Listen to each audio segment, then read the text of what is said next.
has overtaken Japan and become the fourth largest economy in the world. So India has become the fourth largest economy in the world. और India के आगे अब सिर्फ हैं US, China, Germany, ये तीन countries. India ने Japan को पीछे छोड़ दिया है. Very slight difference between the GDPs of the two countries. India की जो जीडीपी है जो अभी आई है, और ये अनाउंसमेंट जो किया था वो नीति आयोग के सीईओ ने किया था, मिस्टर बीवीआर सुब्रमण्यम ने. और ये इंडिया की जो जीडीपी इन्होंने बताई है वो आईएमएफ के डेटा से बताई है, जो कि आई है $4.187 ट्रिलियन. और उसी के कंपैरिजन में जापान की जो जीडीपी आई है वो है $4.186 ट्रिलियन. तो ज़्यादा डिफरेंस नहीं है, बट स्टिल इंडिया थोड़ा आगे निकल चुका है जापान से एट दिस पॉइंट. तो इंडिया की फोर्थ लार्जेस्ट इकोनॉमी बनने के बहुत सारे रीजंस हैं. इंडिया एक ग्रोइंग इकोनॉमी है एट दिस पॉइंट. इंडिया की वर्क फोर्स काफ़ी यंग है, one of the youngest populations in the world. और ये ग्रोथ अभी कहीं रुकती भी नहीं लग रही है. आईएमएफ के अकॉर्डिंग, आईएमएफ ने जो प्रोजेक्ट किया है 2025 की ग्रोथ वो करी है 6.2 पे, और 2026 की जो ग्रोथ रेट है जो आईएमएफ एक्सपेक्ट कर रहा है वो अराउंड 6.3% है. हाँ, ये नंबर्स थोड़े डाउन है क्योंकि हमने लास्ट ईयर, अगर हम पिछला जो फिस्कल ईयर देखेंगे 2023-2024, तो वहां पे 7.6% की ग्रोथ थी इंडिया की. थोड़ा सा स्लाइट एक डिप है अगले 2 सालों में, बट ये ग्रोथ रेट जो है वो एवरेज वर्ल्ड की ग्रोथ रेट से ज्यादा है, और काफी सारी डेवलप्ड कंट्रीज से भी ये ग्रोथ रेट ज्यादा है. तो इंडिया के लिए ग्रोथ अपॉर्चुनिटीज आने वाले टाइम में बहुत है. But what do we mean by being the fourth largest economy?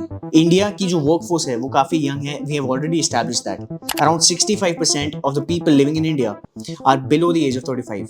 और ये जो वर्कफोर्स है इनका एक काफी इंपॉर्टेंट रोल है इंडिया की ग्रोथ में, क्योंकि ज्यादा यंग वर्कफोर्स होगी तो ज्यादा ग्रोथ होगी. और इस पर्टिकुलर वीडियो में हम जानेंगे कि इंडिया की जो ग्रोथ है किस चीज की वजह से आ रही है. Not only that, but we are also going to look at Japan, कि जापान में ऐसा क्या हुआ कि उनकी इकोनॉमी अब डिक्लाइन कर रही है. सो फर्स्ट, इंडिया की जो डोमेस्टिक रिफॉर्म्स हैं specifically in the last 5 to 10 years, उसमें क्या क्या हुआ है. एक बहुत बड़ा रिफॉर्म जो आया है जिसने बेसिकली फॉर्मलाइजेशन किया है इंडियन इंडस्ट्री को, इंडियन फॉर्मल सेक्टर को, वो है यूपीआई पेमेंट्स. अब इंडिया की जो यूपीआई की टेक्नोलॉजी है that is one of a kind, और यूपीआई की जो टेक्नोलॉजी है वो इतनी फैसिनेटिंग है कि फ्रांस, यूएई और even other countries they want this technology. वो इंडिया से इस चीज में काफी कंट्रीज जो है ऑलरेडी एक अग्रीमेंट कर चुकी है कि इंडिया उनको ये टेक्नोलॉजी प्रोवाइड करे यूपीआई की, ताकि उनके भी जो पेमेंट सिस्टम है specifically the digital payment system वो इंप्रूव हो. उसके अलावा जीएसटी की वजह से भी एक फॉर्मलाइजेशन आया है. जीएसटी भी कहीं ना कहीं एक इंपॉर्टेंट रोल प्ले करता है इस चीज में, क्योंकि जीएसटी एक single tax structure basically provide करता है as compare to the previous tax structures. अच्छा, तो इंडिया की वर्कफोर्स की बात करें हम, तो जैसा कि मैंने ऑलरेडी मेंशन किया था कि इंडिया की एक मेजर चंक ऑफ पॉपुलेशन है which is below the age of 35. We have a relatively younger population in the world.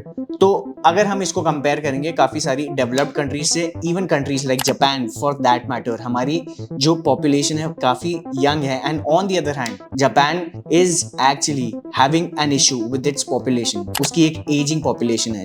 Japan ही नहीं बल्कि other countries like China, they are also facing similar issues in terms of population demographics. तो India की जो young population है उसका जो potential है that is what we need to realise in the coming years ahead. India की exports अगर मैं स्पेसिफिकली फार्मास्यूटिकल एक्सपोर्ट्स की बात करूं तो $30 बिलियन की exports into the rest of the world. Not only that, but India के आईटी सेक्टर में, सर्विसेज सेक्टर में काफी ज्यादा एक्सपोर्ट्स रहते हैं. तो that is also a huge achievement for the country. ये जो इकोनॉमिक स्ट्रेंथ है ये इंडिया की फ्री ट्रेड अग्रीमेंट्स से भी आती है. मैं स्पेसिफिकली बात करूं तो जो फ्री ट्रेड अग्रीमेंट्स अभी जो नए बने हैं यूके के साथ, यूरोपियन यूनियन के साथ, यूएई के साथ, और अभी एक न्यू ट्रेड डील आने वाली है, maybe by the time this video is released वो आ भी जाए यूएसए के साथ. तो India and US at this point of time, at the time of recording this video, they are negotiating on a new trade deal. तो we'll have to wait and see कि वो ट्रेड डील क्या आती है, but I am hoping that it favors us as much as it favors the US as well. और अभी हो ये रहा है कि वेस्टर्न कंपनीज जो है, स्पेसिफिकली यूएस की जो बेस्ड कंपनीज हैं, अगर मैं एप्पल की ही बात करूं एट दिस पॉइंट, तो एप्पल अपना मैन्युफैक्चरिंग यूनिट इंडिया में मूव करने की बात कर चुका है, जिसपे डोनाल्ड ट्रंप ने उनको अगेन एक थ्रेटन किया था कि अगर आप इंडिया में मूव करते हो तो आपको 25% के टैरिफ्स देने पड़ेंगे, because Donald Trump wants Apple to produce and manufacture their products in the US. IPhones की मैन्युफैक्चरिंग और जो भी प्रोडक्ट्स हैं उनकी वो यूएस में चाहता है, बट यूएस में अगर आईफोन्स और एप्पल प्रोडक्ट्स की मैन्युफैक्चरिंग हुई तो उनकी कॉस्ट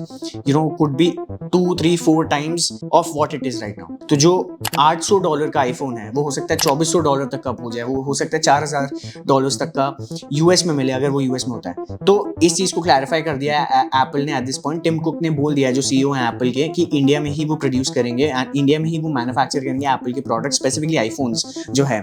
तो that is a big advantage for India, क्योंकि एप्पल जैसी company which is the largest company in the world वो इंडिया में आके प्रोड्यूस कर रही है, चाइना से हटकर। चाइना के अलावा जो इनकी ये जो कंपनीज थी, इनकी जो एक चाइना की स्ट्रैटेजी थी, चाइना में ये मैन्युफैक्चरिंग करेंगे, अभी चाइना +1 स्ट्रैटेजी हो गई है, जिसमें वो एक इंडिया को भी एक एडिशनल मैन्युफैक्चरिंग कंट्री के तौर पर देख रहे हैं, and not just Apple but other countries as well. और काफी जो क्रिटिक्स हैं, काफी जो इकोनॉमिस्ट्स हैं, experts, they are saying that GDP is not the real measure of the growth of a country, it should actually be GDP per capita.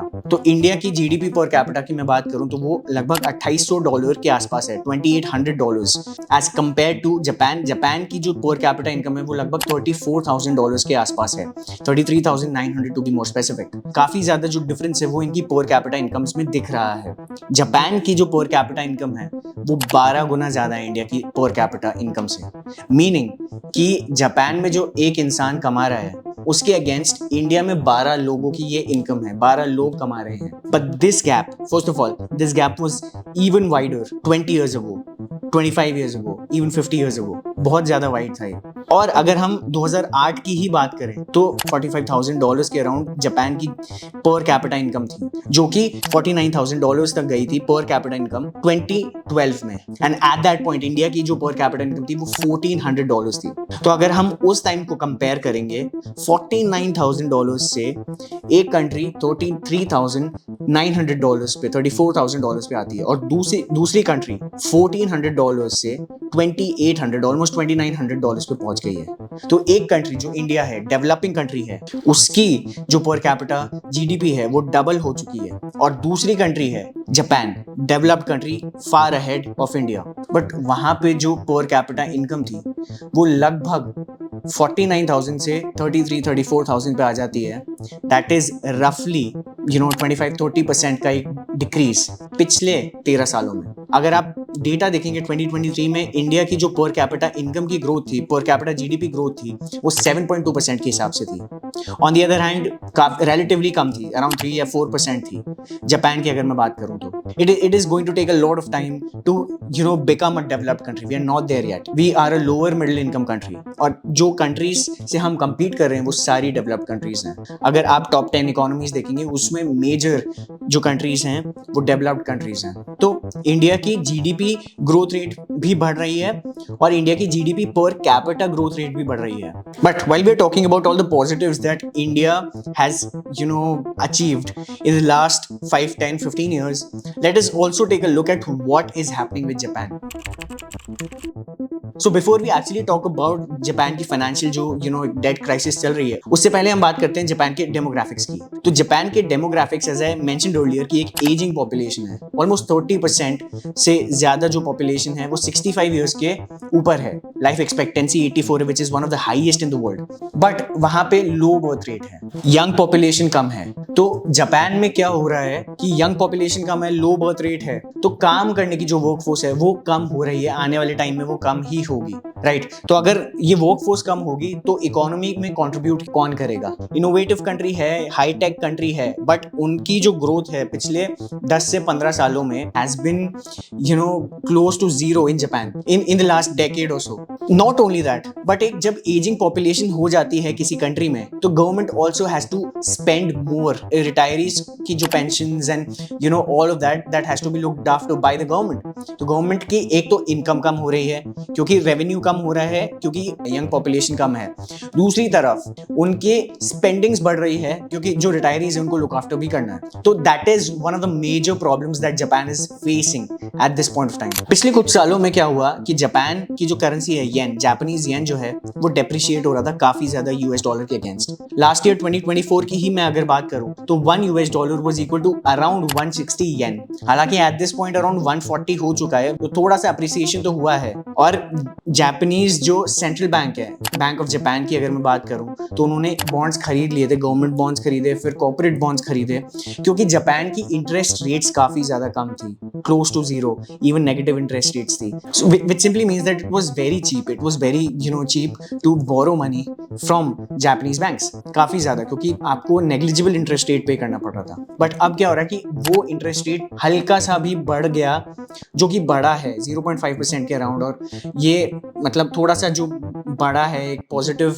Outlook आया interest rate में, उसकी वजह से क्या हुआ है कि जापानीज जो डेट है, इंटरेस्ट पेमेंट्स, वो काफी ज्यादा भारी हो चुके हैं, वो काफी हैवी हो चुके हैं। और अगर मैं बात करूं जापान के डेट टू जीडीपी रेशियो में, तो 260% है वो। इसका मतलब ये है कि जापानीज जो इकोनॉमी है उससे ऑलमोस्ट 2.5 गुना ज्यादा, जापानीज इकोनॉमी की जो जीडीपी है उससे 2.5 गुना ज्यादा जापानीज डेट है। बट जापान अभी इसलिए भी सस्टेनेबल है, और जापान में एक मेजर क्राइसिस इसलिए भी नहीं आई है क्योंकि जापानीज जो गवर्नमेंट है, और इन्होंने क्या कर रखा है कि इन्होंने फॉरेन बॉन्ड्स परचेज कर रखे हैं, स्पेसिफिकली यूएस गवर्नमेंट के। तो यूएस बॉन्ड्स का एक मेजर जो शेयर होल्डर है वो जापान है। जापान के पास जस्ट अबव $1 ट्रिलियन के यूएस ट्रेजरी बॉन्ड्स हैं। और अभी रिसेंटली जो जापानीज प्राइम मिनिस्टर हैं शिगेरू इशिबा, उन्होंने एक स्टेटमेंट में कहा था कि जापान की जो एक फिस्कल क्राइसिस है, फिस्कल सिचुएशन है at this point of time, that is worse than Greece की सिचुएशन जो थी। ग्रीस की सिचुएशन से भी ज्यादा